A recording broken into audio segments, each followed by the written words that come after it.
Romans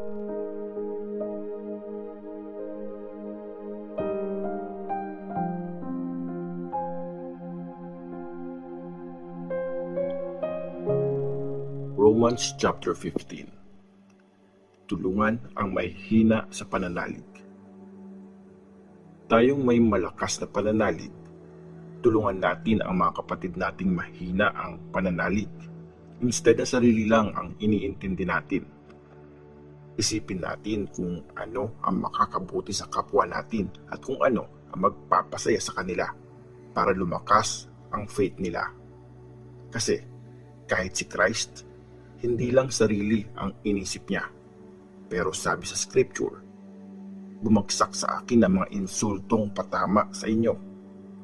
Nasulat ang lahat ng nasa scriptures para turuan tayo, para magkaroon tayo ng pag-asa sa tulong ng scriptures na nagbibigay sa atin ng tibay at lakas ng loob. Pinagpipray ko sa Diyos na nagbibigay ng tibay at lakas ng loob na tulungan kayong mamuhay ng mapayapa at maayos ang relasyon sa isa't isa bilang pagsunod nyo kay Christ Jesus. Dahil dito, magkakaisa kayong magpupuri sa Diyos at Tatay ng Panginoong nating si Jesus Christ. Ang magandang balita para sa mga Gentiles. Tanggapin nyo ang isa't isa gaya ng pagtanggap sa inyo ni Christ para mabigyan nyo ng papuri ang Diyos. Sinasabi ko sa inyo na dumating si Christ bilang servant ng mga Jews para ipakita na tapat ang Diyos at tumutupad siya sa mga pangako niya sa mga ancestors nila at para magpuri ang mga Gentiles sa Diyos dahil naawa siya sa kanila gaya ng nakasulat sa Scripture. Pupurihin kita sa gitna ng mga Gentiles. Kakanta ako ng mga papuri sa iyo. At sinasabi uli sa Scripture, magsaya kayong mga Gentiles. Magsaya kayo kasama ang bayan ng Diyos. Nakasulat pa, purihin ang Panginoon, kayong lahat ng mga Gentiles.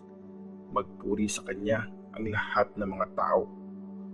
At sinabi pa ni Isaiah, may ipapanganak galing sa lahi ni Jess.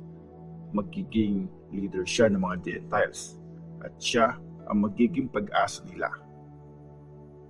Pinagpipray ko sa Diyos, ang source ng pag-asa, na sana talagang maging masaya kayo at panatag dahil naniniwala kayo sa Kanya para mas lalong lumakas ang pag-asa nyo sa tulong ng kapangyarihan ng Holy Spirit. Bakit matapang magsulat si Paul? Mga kapatid, sure ako na talagang mabuti kayo at matalino at kaya niyong turuan ang isa't isa. Pero sa sulat na ito, nilakasan ko ang loob ko para i-remind kayo tungkol sa ilang bagay.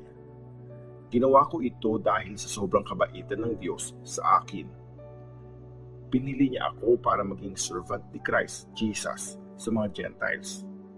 Ginagawa ko ang tungkulin ng isang priest na mag-preach ng magandang balita ng Diyos para maging banal at katanggap-tanggap na offering ang mga Gentiles sa tulong ng Holy Spirit. Dahil nakipag-isa ako kay Christ Jesus, may dahilan ako para maging proud sa paglilingkod ko sa Diyos. Ang ipagmamalaki ko lang ay kung paano ako ginamit ni Christ para i-lead ang mga Gentiles na sundin ang Diyos. Nagawa to ni Christ gamit ang salita at gawa sa kapangyarihan ng mga himala at nakakabilib na bagay at sa tulong ng kapangyarihan ng Espiritu ng Diyos.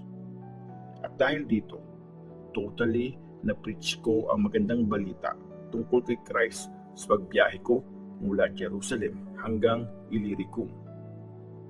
Ang goal ko ay i-preach ang magandang balita sa mga lugar na hindi pa kilala si Christ para hindi ako magtayo sa pundasyon na nilagay ng iba. Gaya ng sinasabi sa Scripture, makikita siya ng mga hindi pa nasabihan ng tungkol sa Kanya at maiintindihan siya ng mga hindi pa nakarinig tungkol sa Kanya. ang plano ni Paul na bisitahin ang Rome. Iyan ang dahilan kaya hindi matuloy-tuloy ang pagbisita ko sa inyo. Pero ngayong natapos ko na ang trabaho ko sa mga lugar dito at dahil matagal ko na kayong gustong puntahan, sana magawa ko ito ngayon. Plano kong dumaan sa inyo sa biyahe ko papunta sa Spain at sana matulungan niyo ako sa pagpunta ko doon pagkatapos ng masaya kong pagbisit sa inyo ng sandali. Pero ngayon, pupunta muna ako sa Jerusalem para mag-serve sa mga Christians doon. Kasi masayang nagbigay ng tulong ang mga churches sa Macedonia at Achaia para sa mahihirap na Christians sa Jerusalem. Masaya sila na gawin ito. Actually, dapat talaga silang tumulong kasi nakishare ang mga Gentiles sa spiritual blessings ng mga Jews.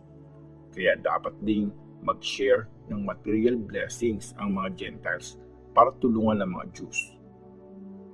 Pag natapos ko na ito at naibigay ang lahat ng mga tulong na kinolekta para sa kanila, dadaan ako sa inyo bago ako tumuloy sa Spain. Alam kong pag nakarating ako sa inyo, dadating akong dala ang umaapaw na blessing ni Christ. Mga kapatid, gusto kong makiusap sa inyo na sa tulong ng Panginoon nating si Jesus Christ at sa pagmamahal na binigay ng Espiritu, samahan niyo ako mag-pray at ipag-pray niyo rin ako. Ipag-pray niyo na iligtas ako ng Diyos sa mga taga-Judea na hindi naniniwala kay Christ. Ipag-pray niyo din na tanggapin ng mga nasa Jerusalem ang pagsaserve ko sa kanila. Sana, payagan ako ng Diyos na makapunta sa inyo at magkaroon ako ng masaya at nakaka-relax na time kasama niyo.